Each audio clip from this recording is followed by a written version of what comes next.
Independent in thoughts and punk rock in life. It's the Chad Benson Show.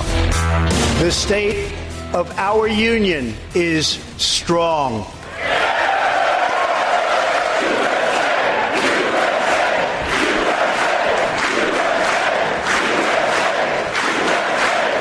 I'm just waiting for Al Michaels to come in and go, do you believe in miracles? So what a speech last night. When you have 70+% across most of the major news organizations saying it was a good speech, that's pretty good. And I look at the independents. What did the independents think? Because in the end, it is going to be them who decide whether or not he gets another 4 years, barring some craziness that Mueller comes out and says, oh, by the way, this guy's the biggest colluder and the most treasonous human being in the history of beings here in the United States of America. Not since Benedict Arnold have we seen anything like this.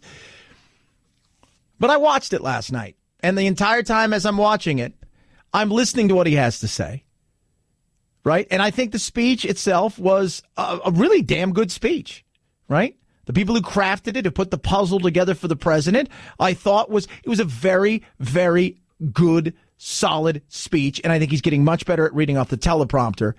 And he said something here that, to me, is the most important thing, and he could have stopped the speech here, and I would have been fine with that. And it was early in the speech, too. Victory is not winning for our party. Victory is winning for our country. Yeah. That's it. That's the unity of it all. The problem is it's always party before people, right?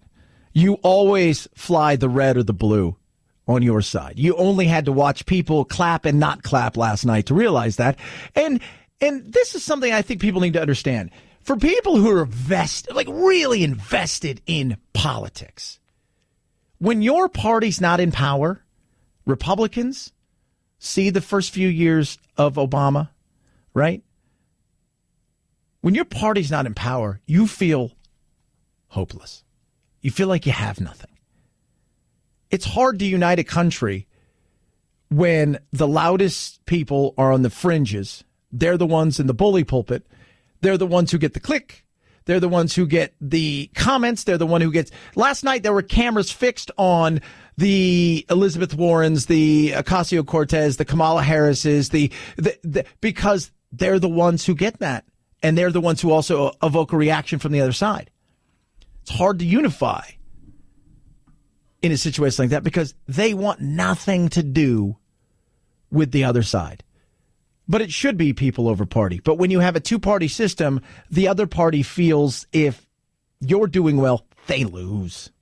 Oh, geez, they did well. We lost. And that's the frustration that people have in politics. I think he delivered a hell of a speech last night. I think he went through it and it was a good, solid speech that if it was delivered by anybody else who wasn't that guy, it would be fawned upon, right? It would be absolutely the people at MSNBC, they would have to lay down tarps because the shaking of the knees and oh God, and just the trickle down the legs, it would have been massive. But it's that guy. And in the end, that's what it is. I was talking to a progressive buddy of mine yesterday, and he agrees with a lot of some of the stuff that Trump talks about, like getting out of some of these endless wars that are just part of the military complex of them making tons of money and aren't really doing anything to ingratiate us to people who can't stand us anyways, right? He's for a lot of these things. He likes the fact that Trump's looked at and is trying to take on the pharmaceutical. It's him, though, right? It's the person who you do want to shoot the messenger, even though the message itself may scream of unity. And even though, yes, he threw some digs in there about revenge politics and the other. But the reality is the messenger. Everything he is, they can't stand. That's tough to overcome, right? It's like, I'll try my hardest to be somebody different tomorrow, but I don't know if I can. I don't know if I can. And then watching the news afterwards, right? So I did a bunch of shows all the way through to the end of the speech, after Abrams' speech, and then I was on for another hour. And as I'm doing this, I'm watching all of these things. And to watch them fall over themselves when they fact check him as they go with the, yes, it's true, but. Oh, yeah, that's true, but. Let me tell you. Yeah, he's right about that. But let me tell you, and he talked about unemployment as a perfect example of watching them, talked about unemployment levels for Black, Hispanics, and Asian Americans. African American, Hispanic American, and Asian American unemployment have all reached their lowest levels ever recorded. And one of the first things out of, I forgot who it was, on somebody else saying, it said, yes, but since that, it's gone up a little bit, unemployment for African Americans. And you're just like, you're doing everything you can to find out and to find something to be negative about because you just don't like him. He's the messenger you don't like. We've all got those people in our life, right? That some people, we just don't like them. Their attitude rubs you the wrong way. All of that stuff. But, and we're not good as human beings of decompartmentalizing things and saying, you know what? Yes, that person I can't stand. But maybe they do get some of the job done that needs to be done. Maybe they do. But him or her, them, they, whatever it is that they're identifying as, you can't stand. And that's a lot of what it is. It's the can't stand that guy. That guy right there. Can't stand that guy. It's not put the message in anybody else's hands. And it's really, really well received. 85, 90% maybe. Put the message in his hands just because of who he is and have him deliver it. And while the numbers are good, the facts are it's still him. And for some people out there, just the sight of him, they can't stand. 323-538-2423 at Chad Benson Show is your Twitter. You can tweet at us. And Stacey Abrams, who was she ran for governor. She lost in a contentious race. She gave the rebuttal, which is, it's a tough thing to give a rebuttal. It really is, because you don't really know what the president's going to say. And with Trump, you never know, because he could go off script. In saying that, you don't want to come out and you want to be kind of as evergreen as possible and be essentially uber positive. You don't have the home field advantage, right? And you know how awkward and bad it is. Kennedy gave, and that was kind of weird. And then the Marco Rubio, the drinking the water stuff. And I think she did a pretty damn good job. But she said something last night, and I thought to myself, I say this all the time, and I think it's absolutely true. And this is part of the problem of the world of partisan politics, is we want the other side to fail, so we think our side can win, and we almost root that our pilot crashes the plane, right? Or their pilot crashes the plane that we also happen to be on. So maybe then out of the wreckage, our pilot can then take off. Even as I am very disappointed by the president's approach to our problems, I still don't want him to fail. But we need him to tell the truth and to respect his duties and respect the extraordinary diversity that defines America. Yeah, but she doesn't want him to fail. And I think for a lot of people, they don't want the president to fail. If they could find a way that the president could succeed and at the same time their party win. It used to be dazzle me with your ideas. And it's not that way anymore, right? It used to be, hey, let me show you how amazing my ideas are. And we're doing great. But I think we can even do better, right? I think, in fact, I know we can do better with my ideas. Now it's like, I hope your ideas fail, and I hope you crash and burn, and out of that wreckage, we will pick up the pieces and run with it, because it's just easier. 323-538-2423 at Chad Benson Show is your Twitter. You could tweet at me. I do want to hear from you. A lot of you out there chiming in on this. What did you think of it last night? Were you impressed? Were you unimpressed? Was it a situation where it fell on deaf ears for a lot of people? I want to hear from you because I think it is something that we should be talking about. And the uniting of America, is that even possible in this day and age with the way that the media portrays everything? And the way that social media plays a huge part in that, and the way that the fact that the bully pulpit is dominated by the loudest extremists on both sides of the aisle, is that a way that that can happen without more, I'm not even saying moderates, I'm just saying without more level-headed people moving into positions of power? Is that possible? I want to hear from you. 323-538-2423 at Chad Benson Show is your Twitter. Butcher Box is amazing. So let me tell you what I'm having for dinner tonight. I'm having smoked pork from Butcher Box. We smoked it on our new grill because we got a new grill. Because the grill that we had, it was not good enough for my Butcher Box. It just wasn't. I was like, this meat outshines this grill. And even now it does. But it's way better. And we're in the little barbecue tonight. Yeah, Butcher Box. Thank you. Thank you. Their pork, and I continue to say this. I know they got fillets, which are incredible. They got all of this meat that's absolutely amazing. Like the chicken, the salmon. I tell you guys, I don't eat fish. I eat their salmon. It's incredible. But to me, I love the pork. It's incredible. And what you get with Butcher Box is like nothing you're ever going to find anywhere in a store. There's no antibiotics, no hormones, none of that stuff. It's all grass-fed, grass-finished, organic, free range. It is real natural food the way it should be. The cuts are impossible to find. And the cost, how about this? Less than $6 a meal for a month's worth of food. Think about that for a second. And the kind of meat that's going to make you go, what? That's what Butcher Box will deliver right to you.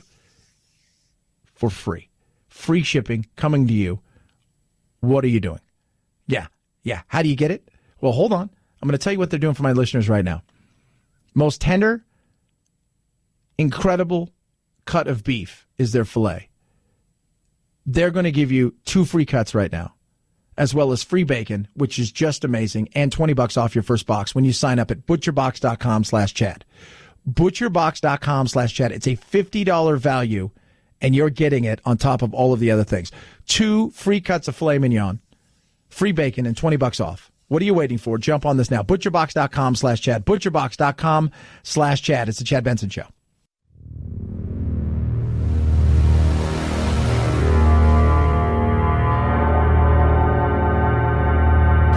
Take a fake news break. Check out the really important news of the day at our website, ChadBensonShow.com. Once there, click on Chad's free podcast and get real. The Chad Benson Show, where truth and the American way live. Print free. We have been given an estimate that they should have the transcripts to us by May or June. We are going to seek to advance that timetable by identifying certain transcripts that we would like to have them process more quickly. Adam Schiff, and let me tell you something. The Democrats are coming hard for Trump, and they're going to investigate the hell out of everything they possibly can. And that is going to be what they're going to be focused on in the coming weeks and months. And who knows how much longer this may go on, and the battle's going to be there. And here's the thing. And I was telling producer Phil this earlier. Where's the person in the room who says, you know what, guys, do this quietly. Let's not make this a big thing if this is what you want to do. But let's not make this the only thing you do. Because if you, A, come up with nothing, you're going to look like tool bags. And B, if you come up with a little bit of something that you really had to dig and search for, you're going to open up a can of worms. That genie's going to come straight out that bottle, and it's not going back in. And you can expect it to be the exact same thing in the future, and you're going to be throwing a fit. Haven't we already seen that with the nuclear option? Understand that. I find it extremely hypocritical that you would come here today having sworn under oath that this was not the way to go when there was a different president in the White House, and then here today and followed it up with a letter. I mean, we've got numerous quotes from you over and over and over again which would undermine H.R. 1, and yet here you are today supporting that. It's going to be very interesting. Like I said, it's Mark Meadows with the Republican. It's going to be a battle, but this is what they're doing. They're going to look into every single thing Trump has ever done. And I got no problem if you really suspect something. The problem I have is at this point in time, it does feel like you're just looking for anything to get rid of him. And you're going to look into every single thing. And if you turn something over and you don't find something here, you're going to go over here and you're going to look and you're going to turn that over. If you want something find over here, you're going to go there. All the while, if that's the only thing you're focused on, what good is that for the people? 323-538-2423 at Chad Benson Show is your Twitter. You can tweet at us each and every day at this time. We try to do it as much as possible. Sometimes we forget it. It's my fault when we do. We call this our urban word of the day. It's time for the urban word of the day, fam. What? Right now? Time to get a little more hip on the streets. I can't understand a word you're saying. Urban word of the day. I thought of it this weekend. After a church, we went to get a little bite to eat and went to that place that is a buffet place. I just want to say that, man, we are people of size. But there was somebody in front of me who was putting food into their hoodie and into a to-go cup. That was a buffet squirrel. Yeah, you might know some of those people who decide that they're going to take as much as they possibly can and shove it in because they feel they've paid for it, and why not have free food later that you paid for now? You know who you are, buffet squirrels. Your urban word of the day. Thank you for saying that in dated urban slang so that I'll understand you. That there was the urban word of the day. We damn stretched your cranium. African American, Hispanic American, and Asian American unemployment have all reached their lowest levels ever recorded. But wait! It's always my favorite when I was watching all of those things last night. But wait! Look, every president can be fact-checked, as can every politician, and you can find stuff out. But wait always makes me laugh because I feel like that's all we get with this president. Was he true? Yes, but wait. Let me tell you something else about that. I'm just saying. Liam Neeson. He's got a new movie coming out. He opened up a can of worms himself, and now, well, he's getting a lot of blowback for it. Chad Benson Show.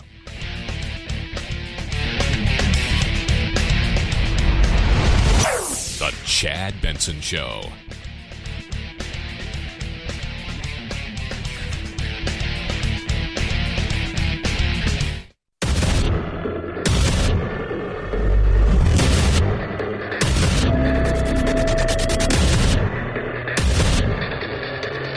Independent in thoughts and punk rock in life. It's the Chad Benson Show.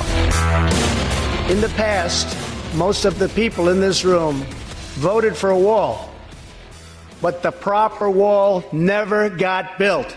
I will get it built. You know, a good portion of the wall that is built, and there's some 600 plus miles of it, but a good portion that was built under Obama. What? No, yeah, that's when he was totally immoral. I was like, oh, that guy's so immoral. He says he's going to get it built, but he did something last night that I don't think a lot of people picked up on. And listen to what he says here about the wall, because he's going to be bringing in border agents and people who are working down on the border to sit in, I guess, and discuss certain things about the wall. And listen to what he says here that I think changes a lot of things about where he could go with this, especially, and unfortunately he says, against the Democrats. This is a smart, strategic, see-through steel barrier, not just a simple concrete wall. It will be deployed in the areas identified by the border agents as having the greatest need. Identified by the border agents. So if the border agents, as they fight, remember, you've got people in D.C. fighting over the southern border and what's best for them. It's like a lot of times you see people in the, administrators and pen pushers fighting over what's best for teachers in the classroom. Well, why don't we ask more teachers what they think would be best for this and get their input?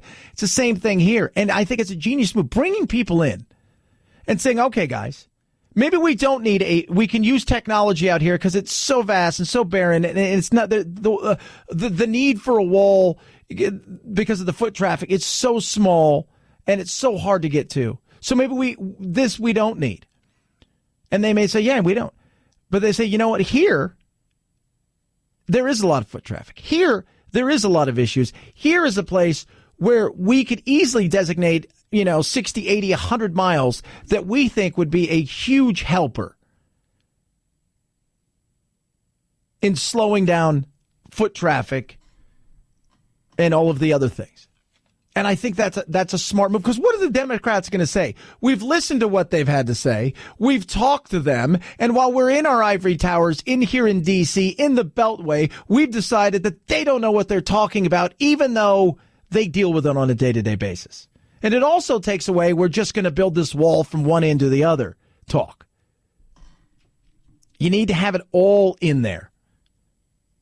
You need to have it all in there, as far as I'm concerned. You need to really have the visa program fixed. You need to have better technology. We need more dogs throughout the ports of entry, and we need more inside the. I mean, there just needs to be so much. And then again, none of it matters unless we enforce the rules that we put out there. None of it matters. Because at that point in time, what are we doing? We're back to square one. 323-538-2423 at Chad Benson Show is your Twitter. Maybe he thought it was the throwaway line. Maybe there was more to it. But Liam Neeson and the controversy about what he said the other day in an interview as he's out talking about his new movie, Cold Pursuit. And he's in an interview, I think it was with The Guardian, and he was talking about, I don't know if it was a close friend or a relative who, while he was away, and this was some 40 years ago, when he was in his mid-20s, she was raped. And he was angry. I asked, did you know who it was? No. What color were they? She said it was a black person. I went up and down areas with a cosh, hoping I'd be approached by somebody. I'm ashamed to say that. And I did it for maybe a week, hoping some black would come out of a pub and have a go at me about something, so that I could kill him. It was horrible when I think back, but I did that, and I've never admitted that. A lot of people say, why would you bring it up now? And who knows? I mean, why he brought it up that point in time. Maybe he thought it was something that, talking about the fact in this movie's about vengeance, and that at one time he, going through all the things he went through at the time. I mean, remember this, we're talking 40 years ago. It's, in the 70s and 80s, and it's Northern Ireland, and it's the IRA and the Ulster Freedom Fighters and the British Army and all of this stuff and what took place. And as a man, and something like that happens to somebody close to you. And he said he wouldn't care if it was a Brit. He wouldn't care if it was whoever it was. He wanted revenge. Right? And people are like, he's bigoted, he's horrible, he's awful, and if people are out there asking the same question I think a lot of us asked. To me, it's like people have prejudices and bigotries in themselves. It doesn't mean they have to express them constantly. There's this whole movement that every thought that you have has to come out. I think that it's such an ugly thing to be racist or to be bigoted or to have these type of feelings in yourself. There's something has been ignited in this country and around the world that people just feel free to say these horrible things to each other. And I think it's better to keep your big mouth shut. And that's Joy Behar. I think we could say the same about you, Joy, right? Somebody might look at you and the things that you say and say the same damn things. Maybe it's better you keep your mouth shut. I don't care. Say what you want to say. But here's something that I think is interesting in a take on this, because the reality is we don't talk about stuff anymore. We push things underneath the carpet. We're afraid to say anything anymore. Things that need to be addressed. And I'm not just talking about the race. I'm just talking about just in a lot of things that we've decided that truth and honesty are now no longer valuable. They're no longer things that we want or need. We want feelings, and we'll take a lie and a change of a story if it doesn't hurt your feelings. And maybe we do need to discuss things more. And I've always said the more that we discuss things, the more that you get down to the bottom of things, no matter how ugly it may be at times. Eventually, when you come out the other side, you're going to be so much better than when you went in. But we're afraid. Joy's like, oh, we have this need to say stuff. I know a lot of people that won't say anything because they're afraid to get in trouble because of the backlash of the politically correct world. What he said, refreshing in a way and so not PC at a time when maybe the conversation doesn't need to be PC, because he admitted that he had problems. He admitted that he had thoughts that were bad and that he regretted, that he said he got help for. And I think it's in these conversations, it's the lack of these types of conversations that don't get us anywhere. And so seeing him out there on the morning show saying, I struggled and I had these dark thoughts that you never want to admit publicly, but he was there admitting it and saying, I was wrong to feel that way. Right. I actually found that at a time we're in, to not be PC, I found that helpful and maybe can move the conversation to a better place. You know what that's called? It's called honesty. And he did go on later on. And you took the snippet of, it was a black guy, because that's happened to be who she said raped her. Right? But he said it could have been anybody. Could have been a Brit, could have been an Irishman. It could have been anybody. And he wanted the revenge. But we focus on the one thing. And then that's what ends up becoming the story, because we live in a clickbait world. You take something, you say, oh, how can I take it out of context? Or how can I blow it up and make it seem like something? But, as we were talking about, I was talking earlier with producer Anthony, he's like, well, why would you do something like this nowadays? I think you get to the point where, like John Boehner, right? The more I see John Boehner, the more the people on the right hate him, because he comes out and he's just refreshingly honest. Because when you don't have to worry about what you say, things that have been bottled up, things that you've maybe wanted to say, and again, it doesn't have to be about race, it can be about anything, that you don't feel like you have to answer to anybody. You can say those things. Clint Eastwood, several years ago, people say, oh, God, he's lost it, he's off the reservation, he's crazy, blah, blah, blah. He didn't have anybody to answer to, and he does it. So he can be honest. Wouldn't you rather have somebody honest than somebody that placates you in front of their face, but behind you isn't that way? What do you tell your kids nowadays? Be 100% honest unless it's going to hurt somebody's feelings, then completely lie about it, even if eventually it costs that person more because of your not being honest. Huh? Yeah. But some people, they're like, that's awful. Right? This is Killer Mike talking about Liam Neeson. How do you feel about Liam Neeson? Can you work with a guy like that? Who? I'm black and American. Liam, yeah. I've worked with white people who don't like black people my entire life. Did you hear what's going on with him? I heard about it. I'd have a problem working with anyone who saw me like that today. If that was a mistake that he f***ed up, he said he's f***ed up, that's fine, but I don't plan on working with Liam. Is his apology good enough? I don't know. I don't know him. It doesn't bother me because I don't know him. I don't care. He doesn't affect my life on a daily basis. He's an actor that says something incredibly racist, bigoted, and wrong, but that's about it. But that's not going to affect me on my daily basis. No, it's not. Nor should it. But it's funny, right? Because he was honest about something he said years ago. As if there aren't people out there that black who don't have bias towards white people and vice versa. And remember, he's Irish. So there's also that. And if you know anything about Ireland, trust me, the Irish aren't, the Northern Irish in particular, aren't really looked upon as wonderful folk. At least back through the 70s and 80s and what went on there and the battles. But when you're honest, look at times what it gets you. Right? That's why people aren't honest anymore. Sometimes you say to yourself, it's like, and there's a difference between, does my butt look big in these jeans? And you ask yourself, do you want my real answer? It's just, we just don't want the truth. We want the truth as we want to hear it. And I think that's in everything. And until you can really be honest, I don't think we move the ball forward in anything. And that includes race. That includes all of the other big issues that are out there. 323-538-2423 at Chad Benson Show is your Twitter. CHADBENSON, Chad Benson Show.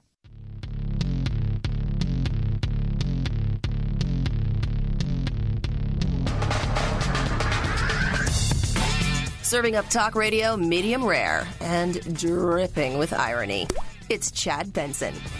Warren, a Democratic presidential hopeful, told reporters that she spoke to Cherokee Nation Chief John Baker last week to apologize. Warren is not enrolled with any tribe. I told Chief Baker that I am sorry that I extended confusion about tribal citizenship and tribal sovereignty and for harm caused. Warren, who announced she'd run for president in December, is expected to officially launch her campaign this weekend.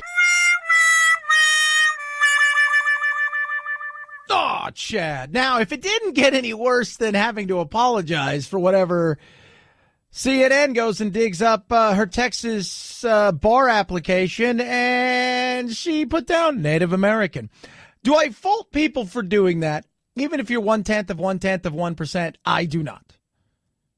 Right? I mean, come on. Look, everybody can probably find something. You go back into those, 23andMe and all of this kind of stuff. You can go back and say, oh, my God, look, I'm one of this or one.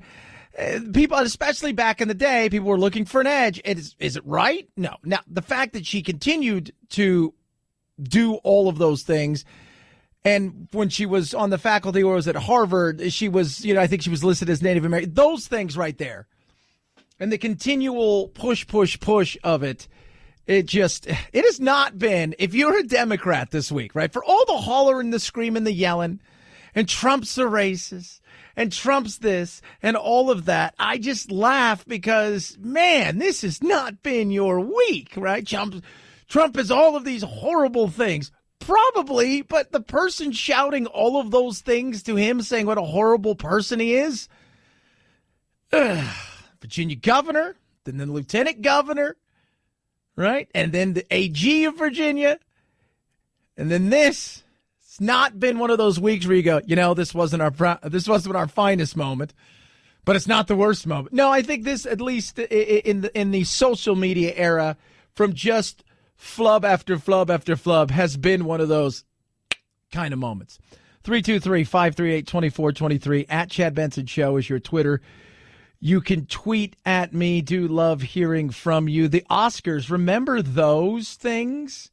Guess what? There are advantages to not having a host for the Oscars, says new ABC TV head Carrie Burke. The main goal, the Academy promised ABC last year after a very lengthy telecast, was to keep the show to 3 hours. Not having a host. That will be the best way that we keep the show at a brisk 3 hours. And she told the Television Critics Association Winter Press Tour she hopes all the talk of no host could actually boost ratings. The mystery has been really compelling. People really care. That and having 3 movies nominated for Best Picture that have each grossed more than $200 million. The Oscars air February 24th on ABC.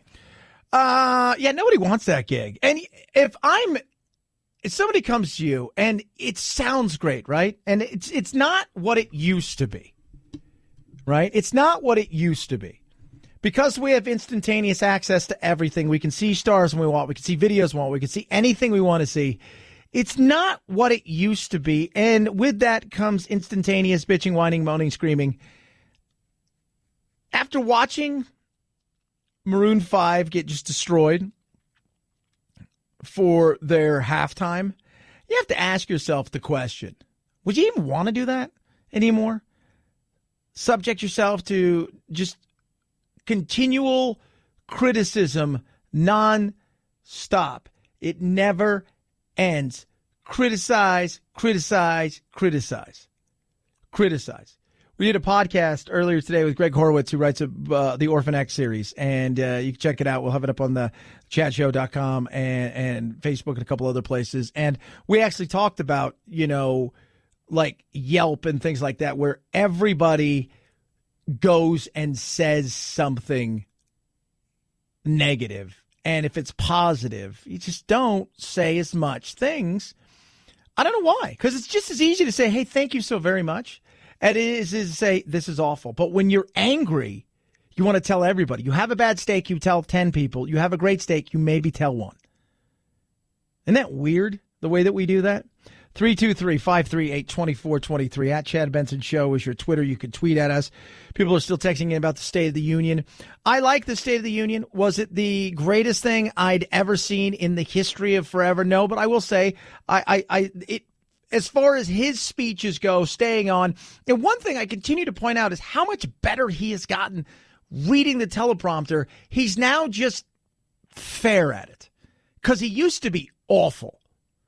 But he's got to learn to maybe take a few acting classes, how to just kind of nonchalantly look at stuff rather than sometimes squint. And, what does that say? 323-538-2423 at Chad Benson Show is your Twitter. Valentine's Day, not too far away, right? Everybody's going to be heading out, going, oh, we better do something. I better make reservations. And then you forget, and the next thing you know, here comes Valentine's Day, and you're that person standing in the aisle at the convenience store with everybody else looking into the section where all those dying flowers are, right next to the milk. Don't be that person. Go to 1-800-Flowers.com. We got an amazing deal right now. Enchanted Rose Medley, $29.99. Right? For that, you get 18 stems, or you can double that to 36 stems. Don't be cheap. Double it. It's incredible. 1-800-Flowers.com is my go-to. You're going to absolutely love it. You're not going to find a deal like this anywhere else. They will not let you down. You will not let her down. Everybody will be happy. Order 18 stems, Enchanted Rose Medley for $29.99 or double the roses for $20 more.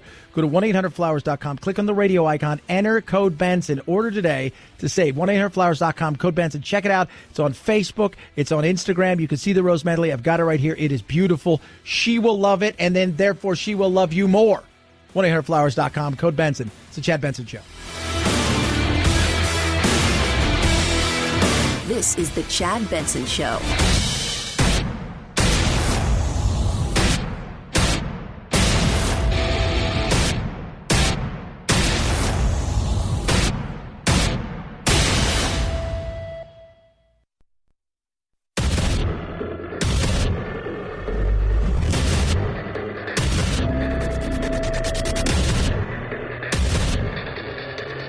Independent in thoughts and punk rock in life. It's the Chad Benson Show. And my fellow Americans, we meet tonight at a moment of unlimited potential. As we begin a new Congress, I stand here ready to work with you to achieve historic breakthroughs for all Americans. And that was, it was good. I'm getting a lot of pushback. Chad, it was great. It was the most amazing thing. God bless our pride. He's a patriot of patriots. I just said, slow down, breathe. It was a damn good speech. It was. It was a damn good speech. I'm not going to lie to you there. I thought it was a little long for my taste. I'm going to throw it. It was a smidge long. I would have liked it to have been about 45. My wheelhouse for something like that's 45 minutes, right? And I think if you go back and you look at how many times people were introduced, I think that gets just a little long for me, right?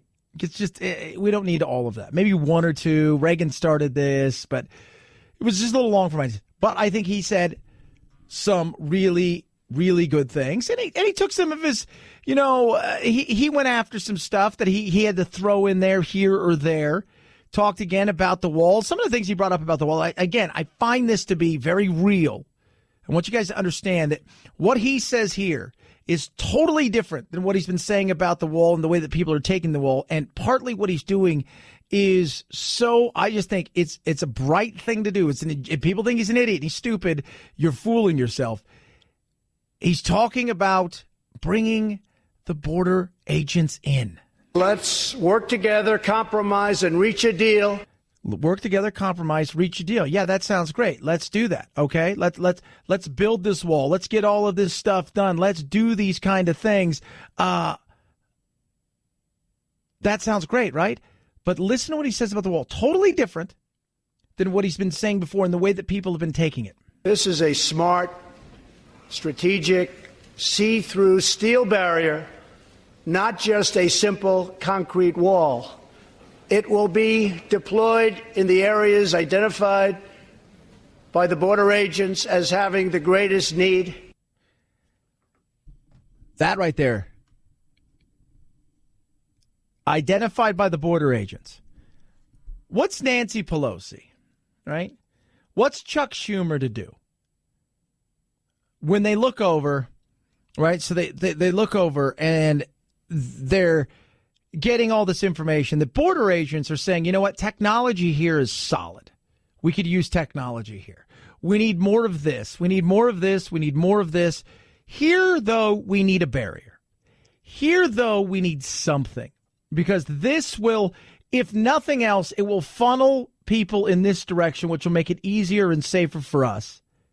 It will slow down X, Y, and Z. Again, some areas, the nature itself will take care of a lot of that. And in other parts, this is something we need. What are they to say at that point in time, right? What are they to say at that point in time? Because you can talk about let's work together all you want, but remember, it's immoral. It's all of those horrible things. And that wall that we have, we got a fence for like 600 plus miles. A good portion of that was built under Obama. So wasn't immoral then. It's immoral now.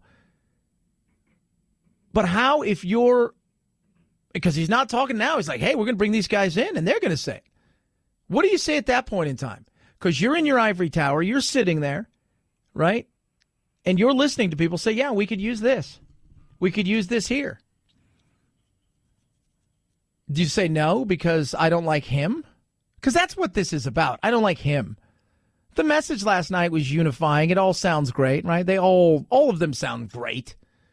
You know, I'm unifying. It all sounds good. And everybody touts all their stuff. And then people go back and they fact check stuff and, you know, and they do what they do. But it all, everybody's cheering. The reality is, though, the message might sound great, but the messenger is who people don't like. The messenger is the thing that people really can't stand when it comes to any of the message he brings, even if it benefits them, just because of who he is. And they can't stand that. I don't blame you for not liking somebody's personality. I don't blame you for any of that stuff. That's fine.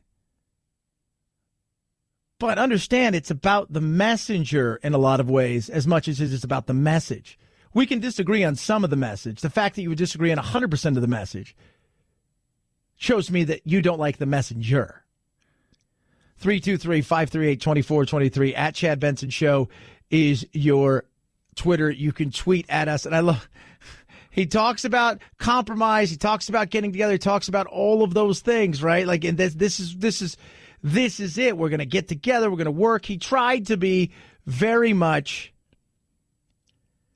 a person who, again, wants to have unity. Took some swipes at, just the witch hunt and the investigation. If there is going to be peace and legislation, there cannot be war and investigation.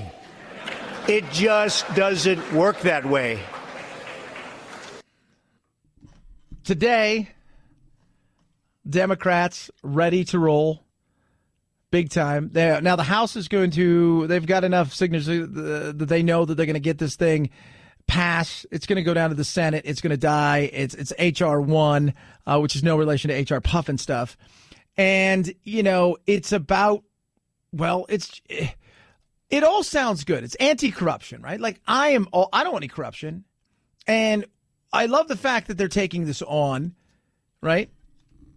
I think that both sides of the aisle should take this on. But are you taking this on because you really believe this? Or are you taking this on because it's an opportunity to go after Trump, which is what it feels like to a lot of people, even some people on the left who work in Washington go, yeah, this right here is about Trump. The American people want transparency, honesty, and accountability from its elected representatives. They do not want their elected leaders to use their public office for private gain, to enrich their businesses, their wealthy donors, their family, or themselves. But that's all politics, right? If I give $1 million to somebody's campaign, right? Whatever it is, we give all of this money to whatever. We're throwing dinners in your names. We're doing all this. Do you think I expect something? I'm just curious. Do you think I expect something?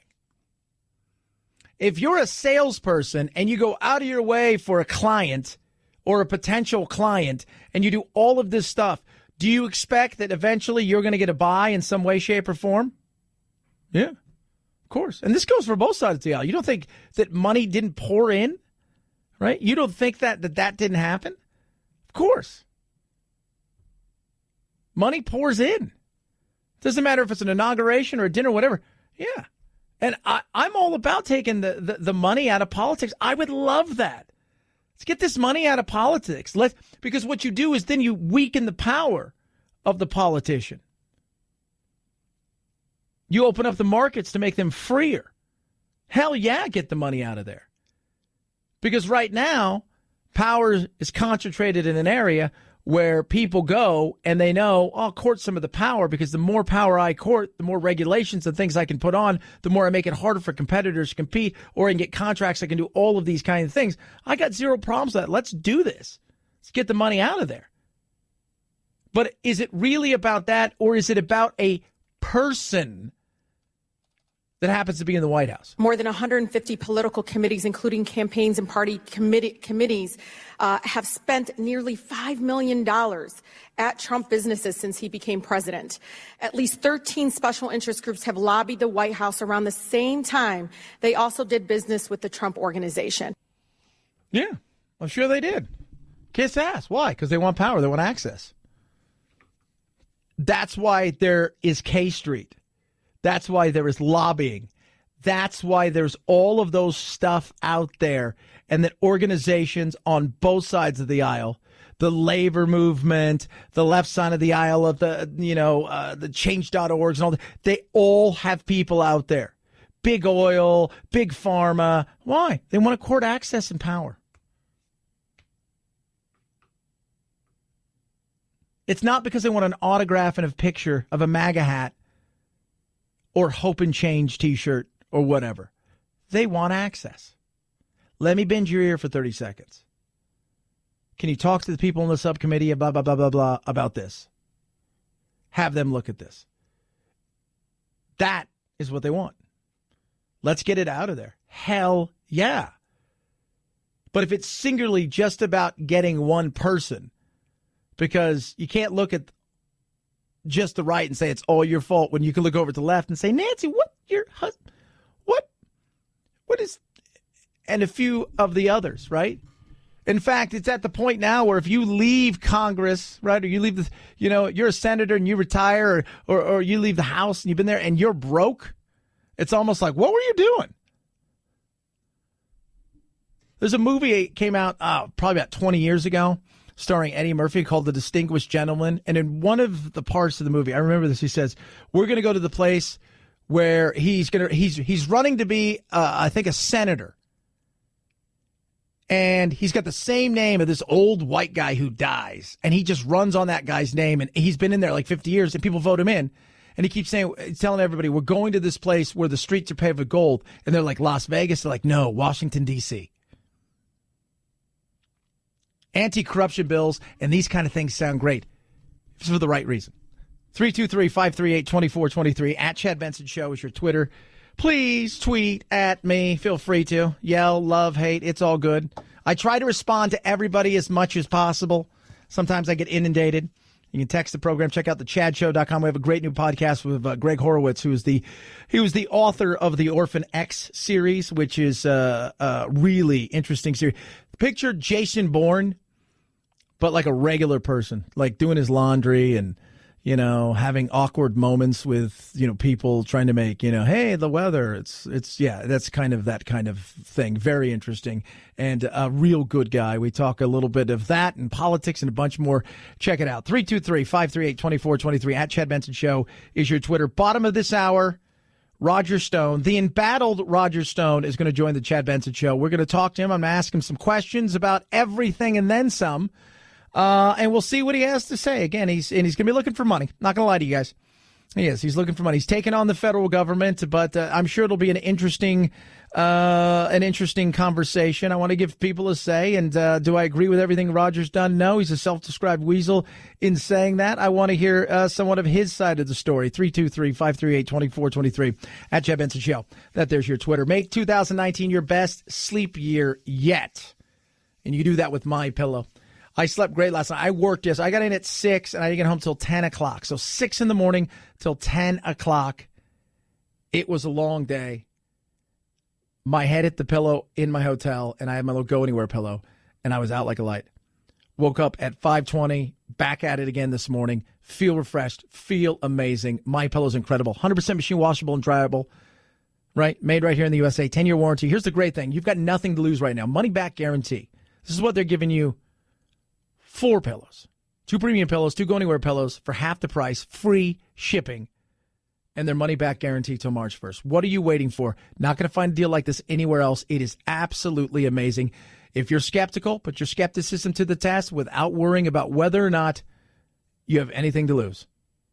Get it now. 4 pillows, 2 premiums, 2 go anywhere, half the price, free shipping, 800-944-4975, or go to mypillow.com. Use promo code Benson. mypillow.com, promo code Benson, or call 800-944-4975. Use the promo code Benson. It's the Chad Benson Show.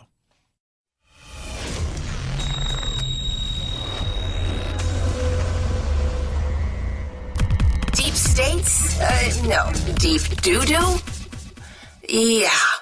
The Chad Benson Show. I'm not a tribal citizen, and I should have been more mindful of the distinction with tribal citizenship and tribal sovereignty.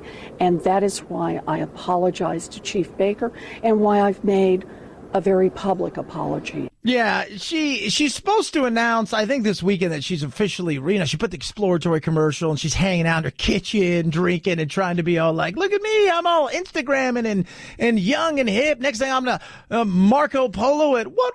Look, and, that was just awful. And then CNN's digging stuff up saying, you put yourself down as a Native American on the Texas bar application and you kind of went through your years. They're calling her on the mat for all of this stuff. And that is not a way you want to start this. And I don't know if if there's a conscious effort for the media to say, hey, there are people that we're interested in seeing to be president, and we're going to dig up everything we have on everybody. Maybe if you're over, I heard the other day, it's like we want people, I think Howard Dean said, I want somebody under the age of 50. I don't know if there's a conscious effort or not for that. It's just weird, right? But I was surprised. Like Tulsi Gabbard, man, she started, and I like Tulsi Gabbard, and within like 30 seconds, they had tripped her up. It's like they like Kamala Harris. I think people are really interested in what Beto is going to do. And that yesterday, while all of this stuff was going on, the State of the Union, Stacey Abrams giving her speech, which I thought was a pretty damn good speech, all things considered, the rebuttal for the Democrats, because it's a tough place to be in. I don't care if you're Republican or Democrat. But where was Beto? Hanging out with Oprah. Oh, really? Yeah. That's interesting. Very interesting. Very, very interesting. So we'll see. But I just think that this right here, this is doomed her big time. I don't think anybody wants Bernie at all. I think they want fresh, and they want young, and they want new ideas. And I was asked today on a show, who do you think it's going to be? And I said, if I had to put money down at this moment in time, I would honestly say it's a 2-horse race, and I think whoever gets it, the other one will get the opportunity to be vice president's candidate. I think it's Beto O'Rourke and Kamala Harris at this moment in time. I really do. At this point in time, that's what I think. But it's a long way to go. But I just think they want something new. They want something different. 323-538-2423 at Chad Benson Show is your Twitter. To some, he's a pariah. He's a traitor. He's evil. To others, he is an honest, good guy. I usually think the truth lies somewhere in the middle. Roger Stone, the embattled Roger Stone, joins the Chad Benson Show straight ahead.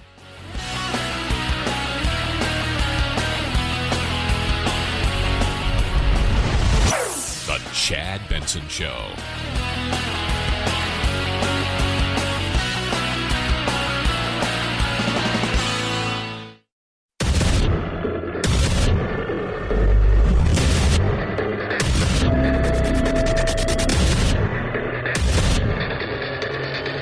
independent in thought, and punk rock in life. It's the Chad Benson Show. This guy's been in the news a lot lately. I'm sure he'd rather be in the news for other things.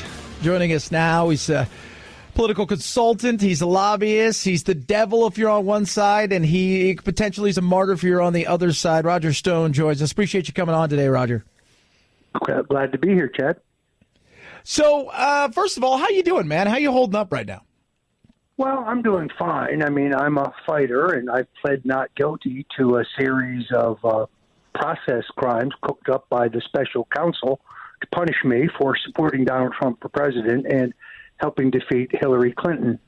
It's kind of ironic that James Comey, General Clapper, John Brennan, Andrew McCabe, Hillary Clinton, Rod Rosenstein, Christopher Wray, the FBI director, they all lied to Congress under oath, yet none of them have been prosecuted, yet they are seeking to prosecute me when, in fact, as people will learn when I go to trial, I told the truth. And you're going to go to trial, right? You're seeing this thing through. There's no question about that. I mean, obviously, I could make up stories about the president. I could bear false witness against him to ease the pressure on myself and my family, but I'm not going to do that because that would be lying. That would be perjury. I am not Michael Cohen. I'm Roger Stone, and I will stick to the truth. The truth will set you free.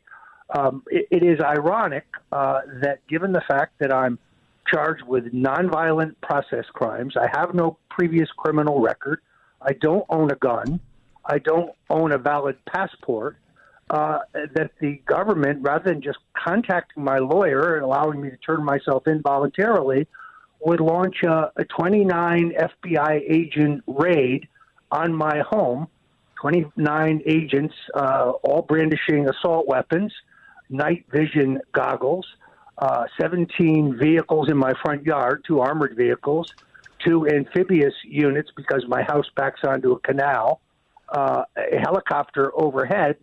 This is a greater force than they used to take down bin Laden.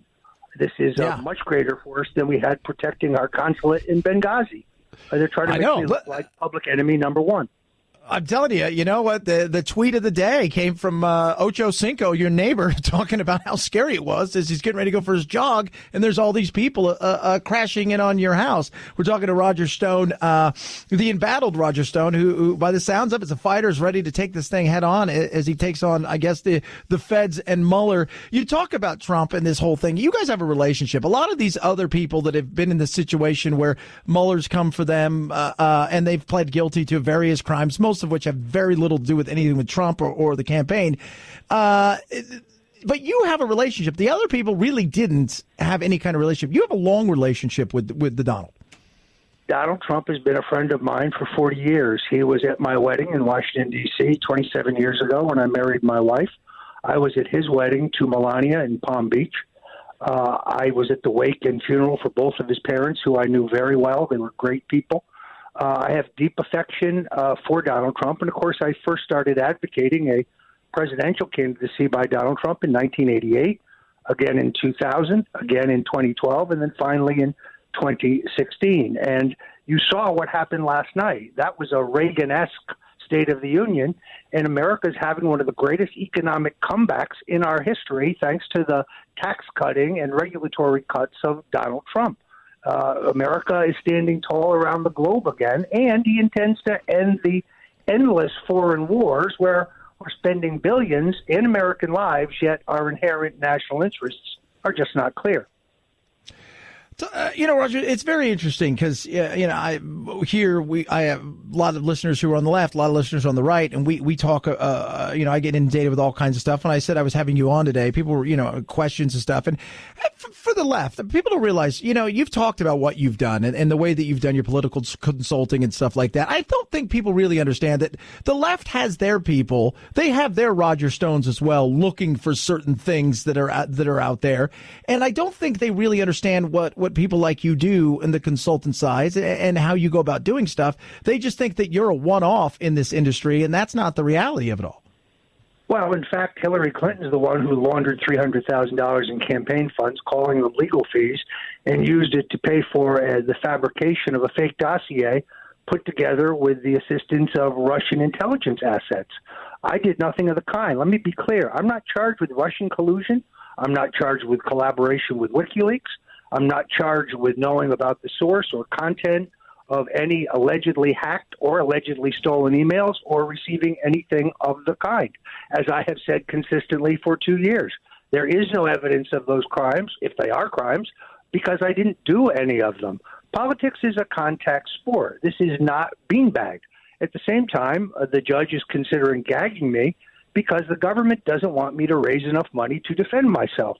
I have to ask people to go to stonedefensefund.com to raise enough money to mount a vigorous defense. They have unlimited taxpayer money. They have a platoon of left-wing Ivy League lawyers to prosecute me. I have to count on the American people and the supporters of the president to go to stonedefensefund.com. The judge wants to stop me from being able to say that.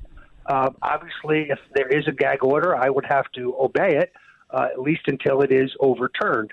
My lawyers are examining that very question today. Talking to Roger Stone, a political consultant, of course, a friend of the president's for a very long time as you go through this battle. You, of course, see a lot of these, you know it's coming. You hear the rumbles of it's coming. You're talking to your attorneys, but when it finally does arrive and that sea of people that you came out of on that day, again, you were in there so very little and they released you. It just was this bizarre situation. It was almost surreal and circus-like. You see some supporters there, but you also see the detractors there and these people that get spun up in this kind of stuff. What's that like? Well, I had 17 individual death threats yesterday. I have a torrent of people who attack me when I try to eat in a restaurant or walk through an airport. Outside the courthouse last week, I felt like Vice President Richard Nixon in Caracas in 1958.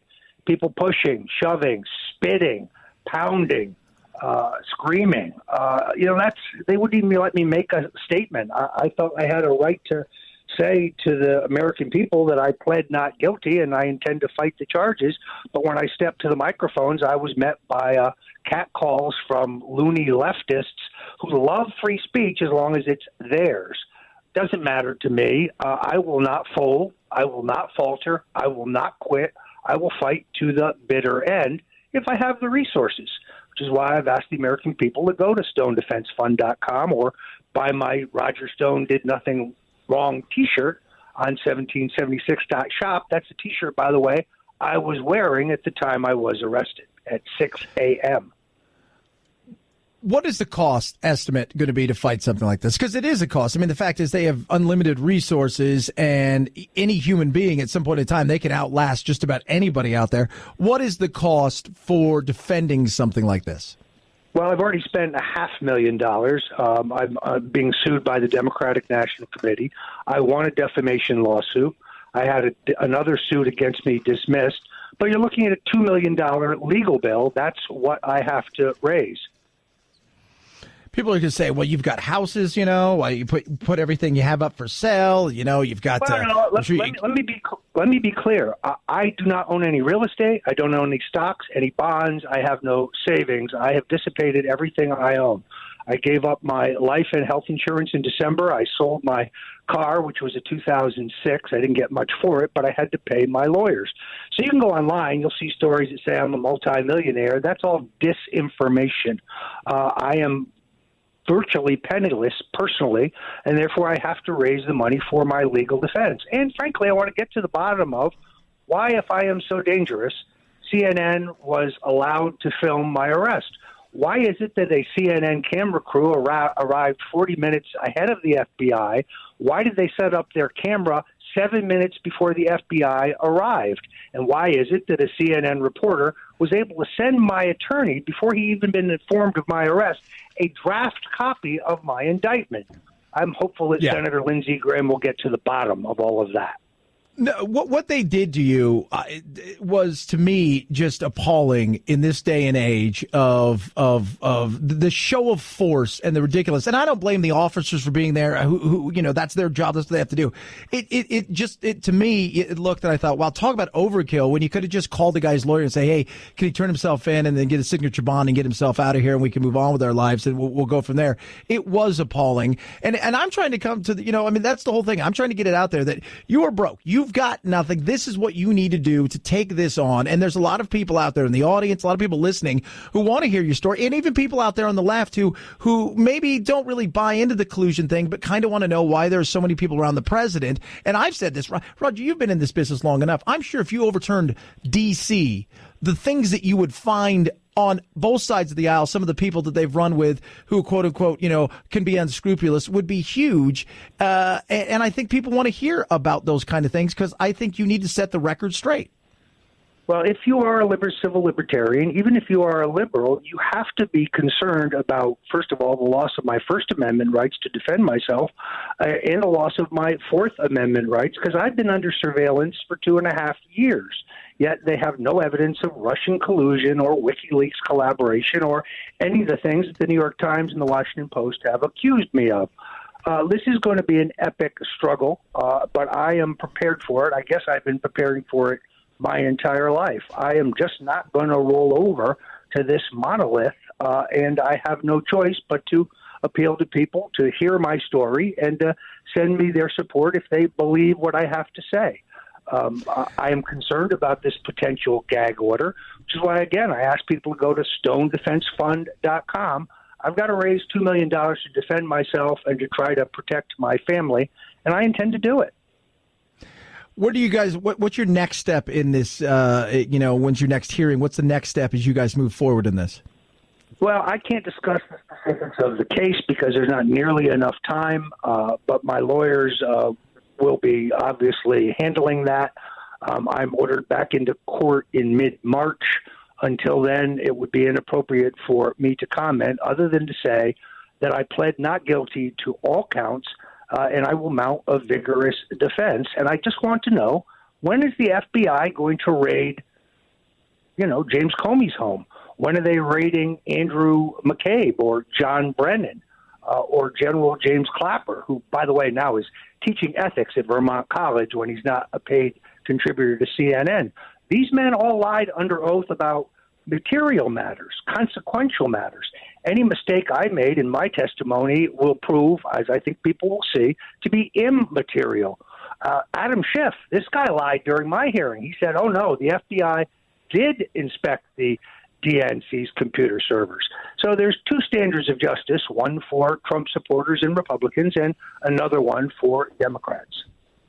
Well, Roger, I love having you on today, and I appreciate you getting out there. I think people want to hear your story, and I think a lot of people, again, civil libertarians, liberals, people like that who just look around and say, you know what, this just feels a little off, and we need to hear it from all sides rather than just one side that we get inundated with.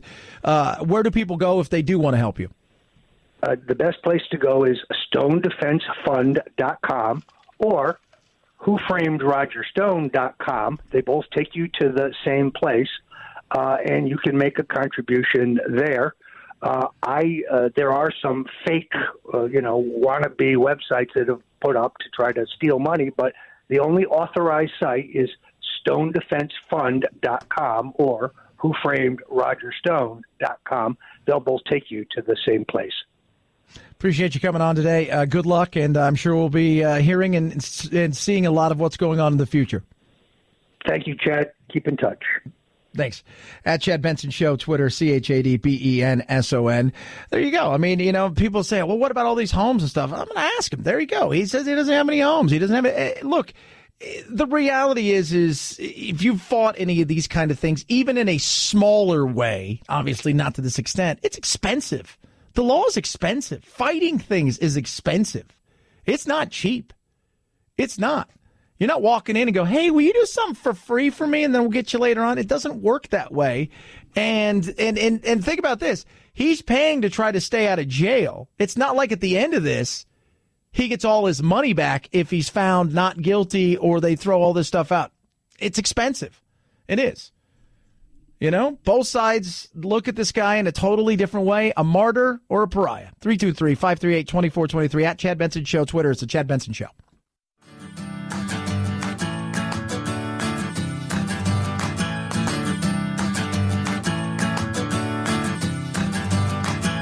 Running with scissors sounds great compared to this. Say woo! In this time of division and crisis, we must come together and stand for and with one another. That right there, Stacey Abrams, who delivered the Dems response last night to the State of the Union.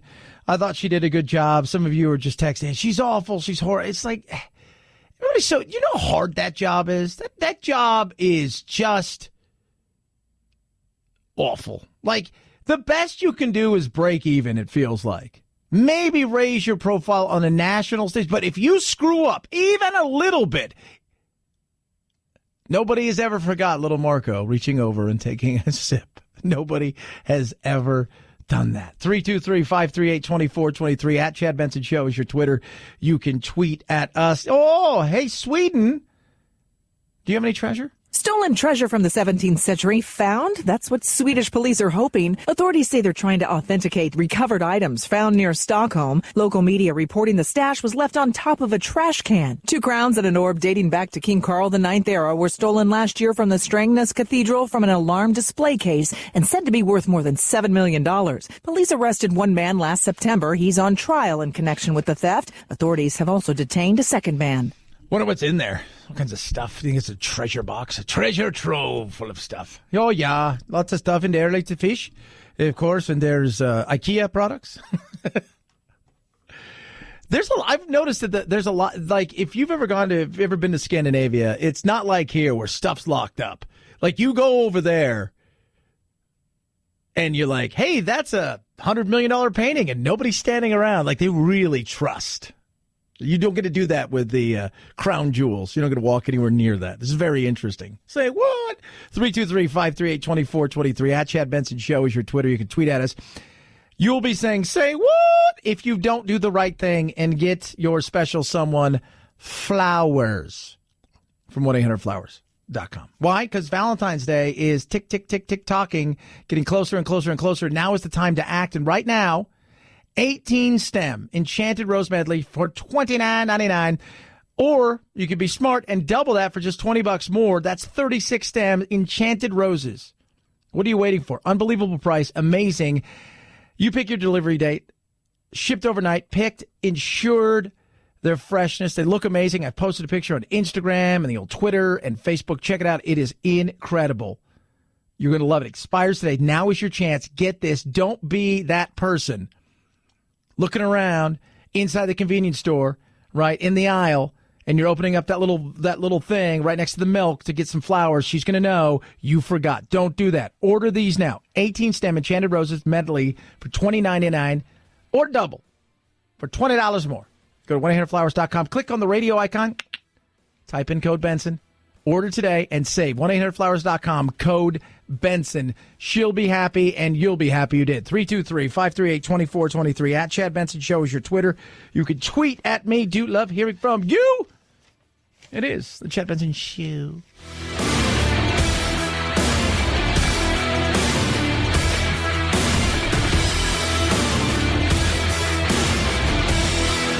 This is the Chad Benson Show.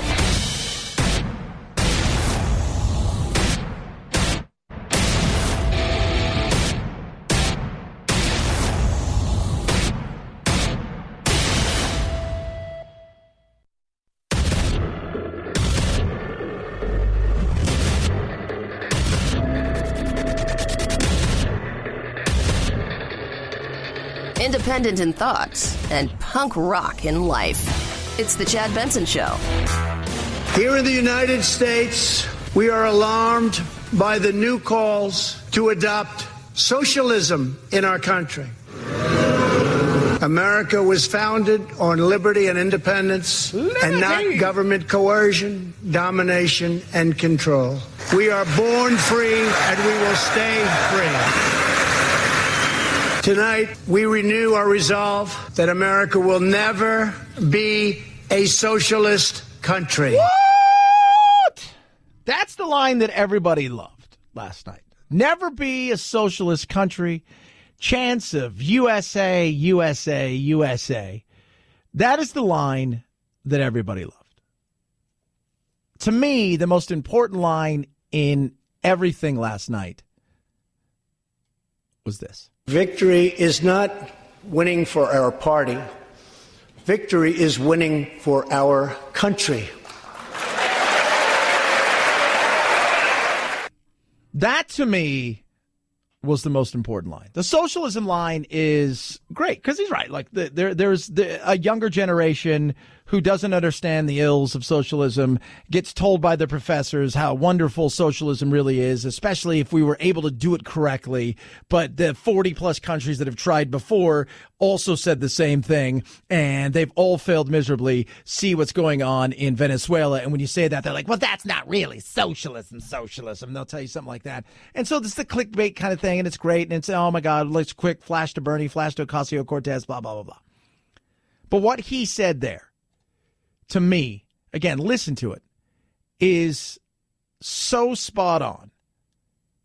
It really is so spot on. Victory is not winning for our party. Victory is winning for our country. Translation, people over party, not party over people. Are we going to get that? No. Will it be back to partisan politics today? Absolutely. 110%. Is it already starting? Yes, because it is politics, right? Because in the end, it's not about victory for you or me or the American people. It's not. It's about, can I keep my power? Can I stay in power? Can I increase my power? And if something happens to trickle down to the people that I represent, great. But as long as the party wins, that's what matters. That's what matters. It's frustrating for a lot of people out there. Very frustrating. Very frustrating. For me, and you look at the polls last night, immediately came out. It's like 70%. 72%, 73%, CBS, ABC, all these news, they were all pretty positive. And yesterday was all about, uniting. We're not going to unite. And by that, I mean, you and I, the average people, go about our day. You listen to talk radio for 20 minutes here, 10 minutes there. You go about doing the things you do. You got your life, your wife, your husband, the kids playing soccer. You got your new business you're creating. You're going back to school. You're doing all of these things. You don't think about this thing all the time, right? But the people that are in it, who are in it to win it, aren't in it to win it for you or I. They're in it to win it for themselves. Right? And they know that they don't want anybody to unite because that doesn't do us any good. We unite on things like tragedies. Right? We unite on that. We unite on things like opioid addiction and drug addiction and stuff like we unite on those things because they're all kind of things easy to get behind. I mean, last night, it was, how many times did he turn and say, this is such and such, and that person would stand up, the little boy who was named Trump, or who, by the way, fell asleep. I think it was him who fell asleep last night. So funny. It's long, man. You're a kid. That's a long thing to sit through. Or, the survivor of the synagogue shooting, and the first responder, or the World War II vets, or, the people that he went through. Everybody can unite on stuff. Stories like that we can unite behind. But when it comes to the day-to-day politics, they're not going to be any uniting because there's no money in it for them. There's no power in it for them. And that's what it's all about. It's about them. It is. And we live in a world of, boom. We're on to something new. We're on to something new. We're on to something new. Woo, what's that? Piece of candy. Ooh, piece of candy. Ooh, piece of candy. 323-538-2423 at Chad Benson Show is your Twitter. You can tweet at us. And of course, now is the time. Are they going to start to look into everything that Trump has ever done in the history of ever?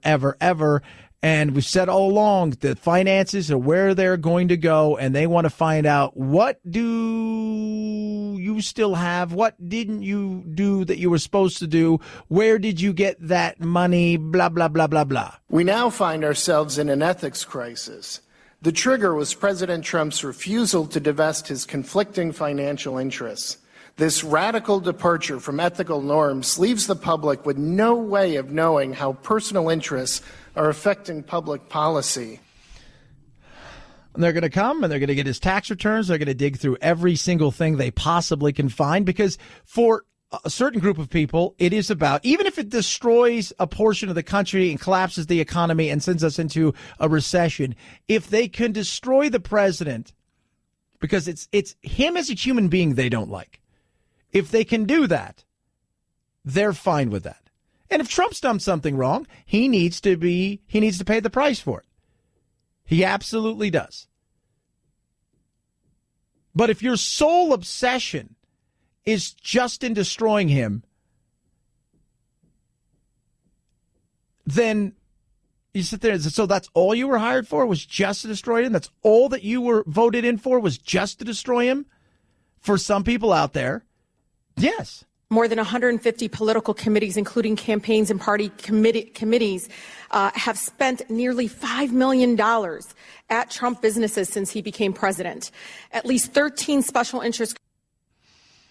$5 million. Well, he's got businesses. Well, Chad, he shouldn't have businesses. You know what? Then tell him to get rid of all of his businesses. Well, we can't do that. I mean, she should put it in a trust and this, that, and the other. Look, you walk a fine line, but to say that like people don't court power. We've always said this, and I always say this on the show. Money is going to find the place where power is at, and power is going to find the place where money's at, because both of them want a little bit of what the other one has. Both of them do. They want, what do you have? It's the, was it Reese's Pieces or Reese's Peanut Butter Cups? Hey, your chocolate's on my peanut butter. Hey, your peanut butter's on my chocolate.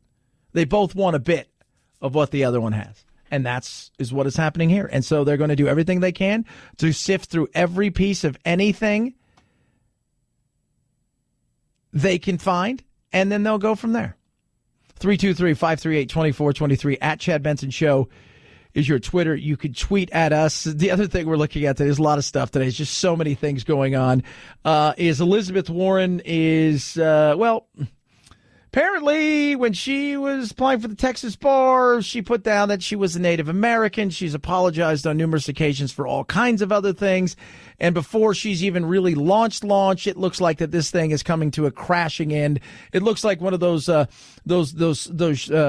ships, right, what NASA would show, where it starts to flame and then all of a sudden it just starts to crumble. That's kind of what this feels like. In October 2018, Warren did take a DNA test, releasing the results in a campaign video claiming vindication. Last week, after meeting with Cherokee leadership, Warren issued an apology. A spokesperson saying, as Senator Warren has said, she is not a citizen of any tribe, and only tribes determine tribal citizenship. She is sorry that she was not more mindful of this earlier in her career. And now seeing the application to the Texas bar where she put Native American, and CNN dug this up. This wasn't Breitbart. This wasn't CNN's like, hey, look at this here. Look what we've got over here. Well, look at that there. Well, what about those? Yeah. I think she's done. I mean, you can't, I don't even think you can look at her now as like, okay, the potential for you to maybe be a running mate of somebody. I think you are done. Bye-bye. Bye-bye. 323-538-2423 at Chad Benson Show is your Twitter. You can tweet at us. Do love hearing from you. Do you guys remember this story? So it was a young girl who was convicted last year because her then friend / boyfriend wanted to commit suicide a few years earlier, and she encouraged it on more than a few occasions for him to do it. And she was then sentenced to jail, and it looks like her conviction is going to be upheld. She did not participate in it, but through the text messaging, and this is what it was all about. It was all about text messaging. She was convicted of essentially just standing by and encouraging him to kill himself. She wanted the case thrown out and stuff, but they said nah. In a unanimous ruling, the Massachusetts Supreme Judicial Court said Michelle Carter committed involuntary manslaughter when she was 17 and when she sent text messages cajoling Conrad Roy to kill himself. Earlier, she had urged him to seek help, but eventually sent a text saying, "It's probably the best time now because everyone's sleeping." In July 2014, with Carter on the phone, Roy inhaled carbon monoxide in a pickup truck. At one point, Roy got out of the truck, but when Carter realized it, court records said she instructed him to get back in, knowing that it had become a toxic environment. Yeah, so it is, man, that's just, it again. Probably thought nothing of it. Probably didn't think he was going to do it, but paid the price for it, as she probably should. Now, along the way during that trial, remember where she was, she said she told people, she warned people, knew he had troubles, and he may have killed himself without any of this. But it goes back to seeing that in black and white, to seeing that on a text. That's tough. And now she's going to end up doing her time in jail, and her conviction is upheld. And it's just a different world in the world of electronics now. Got to be careful. 323-538-2423. At Chad Benson Show is your Twitter. You can tweet at us. Love hearing from you. What'd you think of the speech last night, the State of the Union? About 70+% of people, depending on what poll you're looking at, enjoyed the speech, thought it was a good speech. Some thought it was a great speech. And some people even, I saw somebody in the opinion piece in the New York Times who was not a huge fan of Trump, said it was almost Reagan-esque in how he delivered it. What'd you think of it? You can text the program, 323-538 Chad, 323-538-2423. We're going to talk about the rebuttal last night from Stacey Abrams, what she said, where she went for. It's always tough to be second, especially because you got to do something somewhat evergreen. And we'll talk about Beto, because Beto and her get compared a lot. Democrats are always wondering, why is it Beto and not her? But what Beto did yesterday, I think, shows you why there's more buzz about him than what Stacey Abrams did. 323-538-2423 at Chad Benson Show is your Twitter. You're sitting at home and you're saying to yourself, I'm watching TV and relaxing with my family, and you get an alert on your phone. And what is it? Somebody's casing the house. That's when you want to know when there's somebody looking to potentially burglarize your house, not after you heard the window broke and somebody's already in. That's what Blink will do for you. That's the thing they will do. They will alert you. Their motion-activated indoor-outdoor cameras are amazing, so easy to set up.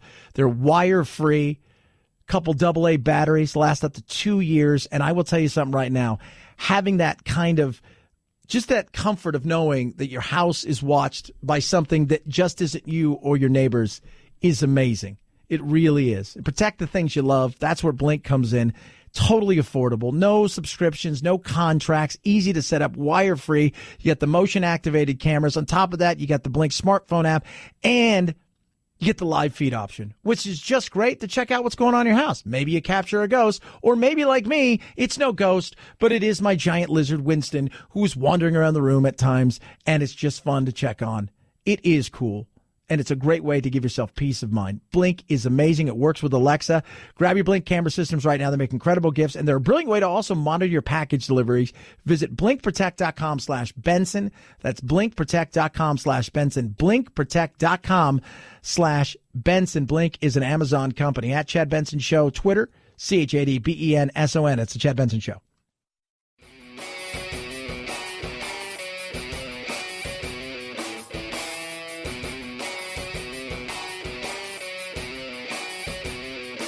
Being antisocial sucks. Hang with Chad's friends on Facebook, The Chad Benson Show. And if you just need some alone time, head on over to Twitter at Chad Benson Show. Either way, we can't wait to meet the real you. The shutdown was a stunt engineered by the President of the United States, one that defied every tenet of fairness and abandoned not just our people, but our values. Stacey Abrams last night, who I thought did a pretty damn admirable job. It's tough to give the rebuttal in a situation like this.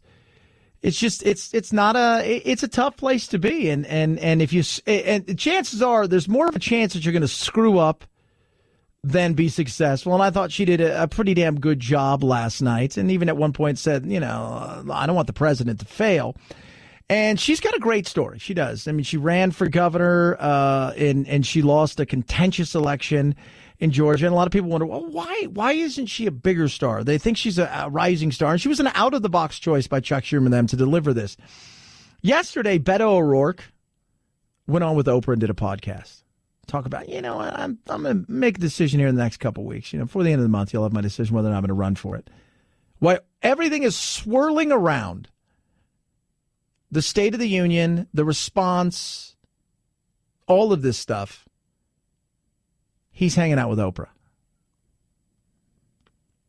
I was talking to a big political pundit last night, and we were talking about, she did a good job. But would you go across town to see her give a speech? No. Beto O'Rourke, you would. There's something about the cult of personality. And I think he's going to run for president, and it's about striking while the iron's hot. And I think he's letting, everybody kind of do their things, and he's taking lessons from what to do and what not to do and dotting the I's and crossing the T's. And I think he will run for president. But it was just interesting why everything was going on in and around there. There he was going, I'm going to go on with Oprah, and I'm going to do a podcast. And it's going to reach God knows how many people, comparatively how many people watched that last night and the rebuttal. Something to think about. 323-538-2423 at Chad Benson Show is your Twitter. You can tweet at us. Liam Neeson, a lot of backlash still coming in. Chad Benson Show.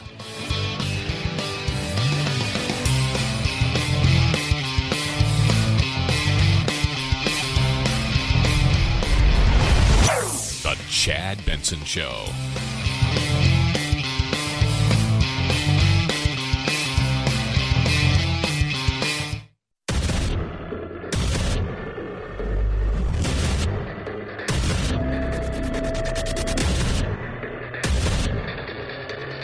Independent in thoughts and punk rock in life. It's the Chad Benson Show. In the past, most of the people in this room voted for a wall, but the proper wall never got built. I will get it built. A good portion of the wall that is built, and there's some 600 plus miles of it, but a good portion that was built under Obama. What? No. Yeah, that's when he was totally immoral. I was like, oh, that guy's so immoral. He says he's going to get it built, but he did something last night that I don't think a lot of people picked up on. And listen to what he says here about the wall, because he's going to be bringing in border agents and people who are working down on the border to sit in, I guess, and discuss certain things about the wall. And listen to what he says here that I think changes a lot of things about where he could go with this, especially, and unfortunately he says, against the Democrats. This is a smart, strategic, see-through steel barrier, not just a simple concrete wall. It will be deployed in the areas identified by the border agents as having the greatest need. Identified by the border agents. So if the border agents, as they fight, remember, you've got people in D.C. fighting over the southern border and what's best for them. It's like a lot of times you see people in the, administrators and pen pushers fighting over what's best for teachers in the classroom. Well, why don't we ask more teachers what they think would be best for this and get their input? It's the same thing here. And I think it's a genius move, bringing people in and saying, okay, guys, maybe we don't need we can use technology out here because it's so vast and so barren, and it's not the need for a wall because of the foot traffic. It's so small and it's so hard to get to. So maybe we don't need. And they may say, yeah, we don't. But they say, you know what? Here, there is a lot of foot traffic. Here, there is a lot of issues. Here is a place where we could easily designate 60, 80, 100 miles that we think would be a huge helper in slowing down foot traffic and all of the other things. And I think that's a smart move, because what are the Democrats going to say? We've listened to what they've had to say. We've talked to them. And while we're in our ivory towers in here in D.C., in the Beltway, we've decided that they don't know what they're talking about, even though they deal with it on a day-to-day basis. And it also takes away, we're just going to build this wall from one end to the other talk. You need to have it all in there. You need to have it all in there, as far as I'm concerned. You need to really have the visa program fixed. You need to have better technology. We need more dogs throughout the ports of entry, and we need more inside the. I mean, there just needs to be so much. And then again, none of it matters unless we enforce the rules that we put out there. None of it matters. Because at that point in time, what are we doing? We're back to square one. 323-538-2423 at Chad Benson Show is your Twitter. Maybe he thought it was the throwaway line. Maybe there was more to it. But Liam Neeson and the controversy about what he said the other day in an interview as he's out talking about his new movie, Cold Pursuit. And he's in an interview, I think it was with The Guardian, and he was talking about, I don't know if it was a close friend or a relative who, while he was away, and this was some 40 years ago, when he was in his mid-20s, she was raped, and he was angry. I asked, did you know who it was? No. What color were they? She said it was a black person. I went up and down areas with a cosh, hoping I'd be approached by somebody. I'm ashamed to say that. And I did it for maybe a week, hoping some black would come out of a pub and have a go at me about something, so that I could kill him. And it was horrible when I think back. But I did that, and I've never admitted that. A lot of people say, why would you bring it up now? And who knows? I mean, why he brought it up that point in time. Maybe he thought it was something that, talking about the fact in this movie's about vengeance, and that at one time he, going through all the things he went through at the time. I mean, remember this, we're talking 40 years ago. It's, in the 70s and 80s, and it's Northern Ireland, and it's the, the IRA and the Ulster Freedom Fighters and the British Army and all of this stuff and what took place. And as a man, and something like that happens to somebody close to you. And he said he wouldn't care if it was a Brit. He wouldn't care if it was whoever it was. He wanted revenge. Right? And people are, are like, he's bigoted, he's horrible, he's awful, and if people are out there asking the same question I think a lot of us asked. To me, it's like people have prejudices and bigotries in themselves. It doesn't mean they have to express them constantly. There's this whole movement that every thought that you have has to come out. I think that it's such an ugly thing to be racist or to be bigoted or to have these type of feelings in yourself. There's something has been ignited in this country and around the world that people just feel free to say these horrible things to each other. And I think it's better to keep your big mouth shut. And that's Joy Behar. I think we could say the same about you, Joy, right? Somebody might look at you and the things that you say and say the same damn things. Maybe it's better you keep your mouth shut. I don't care. Say what you want to say. But here's something that I think is interesting in a take on this, because the reality is we don't talk about stuff anymore. We push things underneath the carpet. We're afraid to say anything anymore. Things that need to be addressed. And I'm not just talking about the race. I'm just talking about just in a lot of things that we've decided that truth and honesty are no longer valuable. They're no longer things that we want or need. We want feelings, and we'll take a lie and a change of a story if it doesn't hurt your feelings. And maybe we do need to discuss things more. And I've always said the more that we discuss things, the more that you get down to the bottom of things, no matter how ugly it may be at times. Eventually, when you come out the other side, you're going to be so much better than when you went in. But we're afraid. Joy's like, oh, we have this need to say stuff. I know a lot of people that won't say anything because they're afraid to get in trouble because of the backlash of the politically correct world. What he said, refreshing in a way and so not PC at a time when maybe the conversation doesn't need to be PC, because he admitted that he had problems. He admitted that he had thoughts that were bad and that he regretted, that he said he got help for. And I think it's in these conversations, it's the lack of these types of conversations that don't get us anywhere. And so seeing him out there on the morning show saying, I struggled and I had these dark thoughts that you never want to admit publicly, but he was there admitting it and saying, I was wrong to feel that way. Right. I actually found that at a time we're in, to not be PC, I found that helpful and maybe can move the conversation to a better place. You know what that's called? It's called honesty. And he did go on later on. And you took the snippet of, it was a black guy, because that's happened to be who she said raped her. Right? But he said it could have been anybody. Could have been a Brit, could have been an Irishman. It could have been anybody.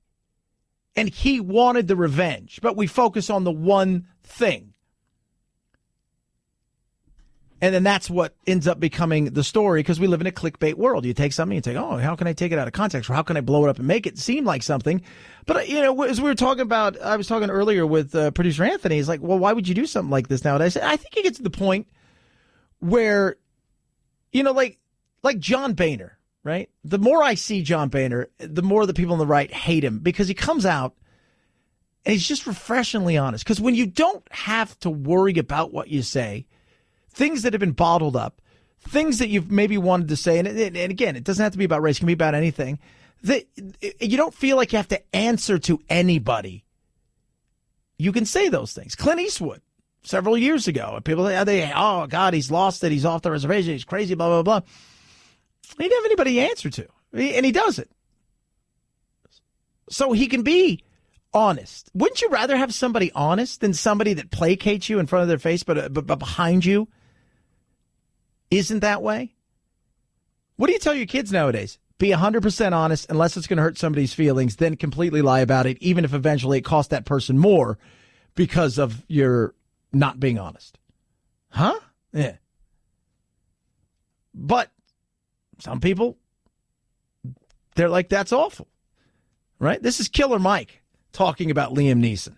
How do you feel about Liam Neeson? Can you work with a guy like that? Who? I'm black and American. Liam, yeah. I've worked with white people who don't like black people my entire life. Did you hear what's going on with him? I heard about it. I'd have a problem working with anyone who saw me like that today. If that was a mistake that he f***ed up, he said he's f***ed up, that's fine, but I don't plan on working with Liam. Is his apology good enough? I don't know. I don't know him. It doesn't bother me because I don't know him. I don't care. He doesn't affect my life on a daily basis. He's an actor that says something incredibly racist, bigoted, and wrong, but that's about it. But that's not going to affect me on my daily basis. No, it's not.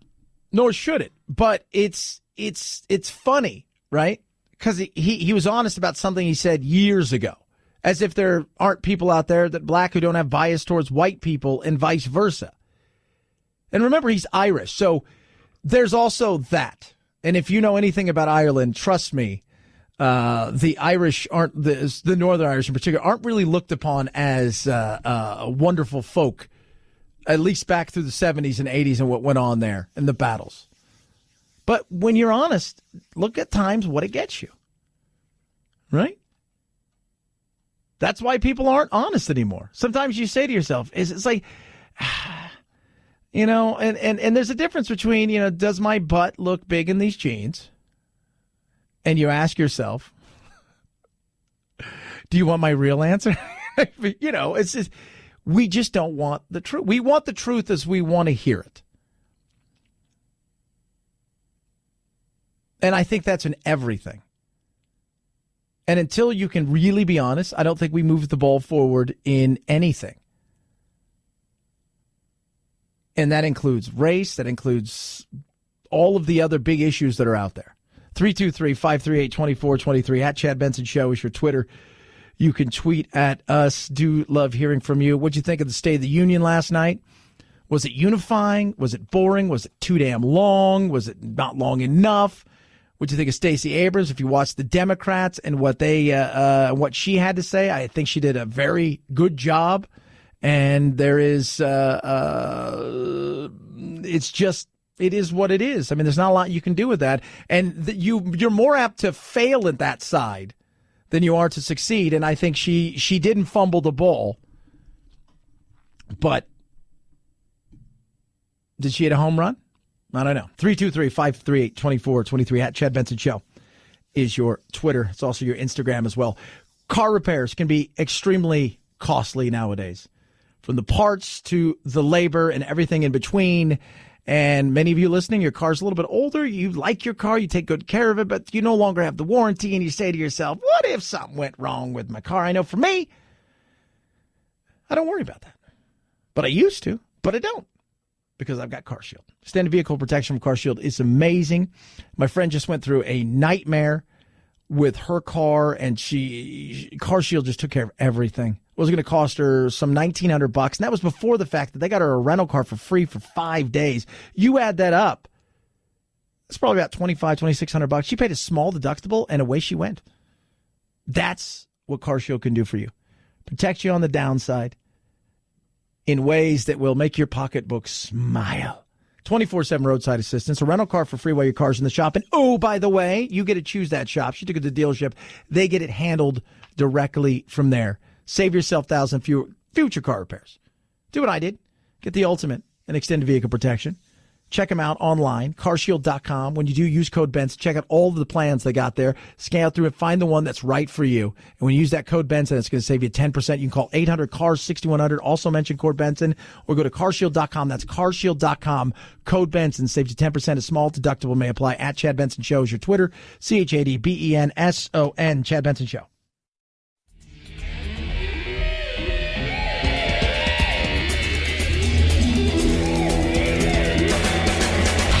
You go, boy. This isn't about right or left. This is just about right and wrong. Right you are, Chad. The Chad Benson Show. Oh, State of the Union last night. People are texting in. What'd you think of it? I think he had some really good things. I think by and large, I gave it an A-. A few stuff he threw in there about the war with North Korea and a few of the other things about stuff like, revenge. We must reject the politics of revenge, resistance, and retribution, and embrace the boundless potential of cooperation, compromise, and the common good. People are like, see what's going on there. He's just, he's going after that, the investigation. And yeah, he, not everybody liked it though. I don't know if you guys saw Ann Coulter she eviscerated him, just how horrible it was and just who is this guy. And he threw some stuff out there again about things like the investigation. If there is going to be peace and legislation, there cannot be war and investigation. It just doesn't work that way. Yeah, so he had some good stuff as well, some really good stuff last night. But it doesn't bring the country closer. I don't think it brings the country any closer, because if you liked Trump before, you really like Trump. If you didn't like Trump before, you don't like Trump. If you're in the middle, it depends on the day. And if you're good at compartmentalizing things, saying, I like some of the stuff he does. I don't like who he is at times, and some of his actions are great. And sometimes I think he's a buffoon, and then that's where you were. But a majority of people found it to be a good speech, and I think it was a good speech. And I think it was a earth-shattering speech. No, because in a day and age that we find ourselves, you're not going to get those earth-shattering speech moments because we move so fast. And there's so much information and things that are breaking, you're not going to find those things. It's not. It's not going to happen like it used to. We're on to something else. 323-538-2423. At Chad Benson Show is your Twitter. You can tweet at us. Speaking of on to something else, hello there, Sweden. Stolen treasure from the 17th century found? That's what Swedish police are hoping. Authorities say they're trying to authenticate recovered items found near Stockholm. Local media reporting the stash was left on top of a trash can. 2 crowns and an orb dating back to King Carl IX era were stolen last year from the Strängnäs Cathedral from an alarm display case and said to be worth more than $7 million. Police arrested one man last September. He's on trial in connection with the theft. Authorities have also detained a second man. Oh, for sure there, yeah. You think they opened up a thing and said, oh, my God, everything is here from IKEA. How are we going to put this treasure together? It's going to take forever. Swedish fish? What am I going to do with meatballs and fish? How am I going to put this delicious together? Chad, you're just making fun of the Swedes. What else is in here? Healthcare? Free healthcare? Good God. It's expensive, but it's free. 323-538-2423. At Chad Benson Show is your Twitter. Here's some useless info. Shortest speech the State of the Union delivered was George Washington's, about 1,000 words. The longest was 33,667. That was Jimmy Carter. That was the last one that was actually in writing. FDR was the one who kind of coined the phrase State of the Union. Before that, it was just like a public address, right? And it's in the Constitution. From time to time, president comes out and says, hey, let me tell you what's going on with us here, right? Clinton went the longest. His was 9,190 words, 1 hour, 28 minutes, and 49 seconds. That was back in 2000. Last night, Not quite as long, but it was close. 323-538-2423. At Chad Benson Show is your Twitter. You can tweet at us. Got you over the hump. We'll do it again tomorrow. Grab the podcast at thechadshow.com. Have a good rest of your day. We'll do it again. Night-night, Jack.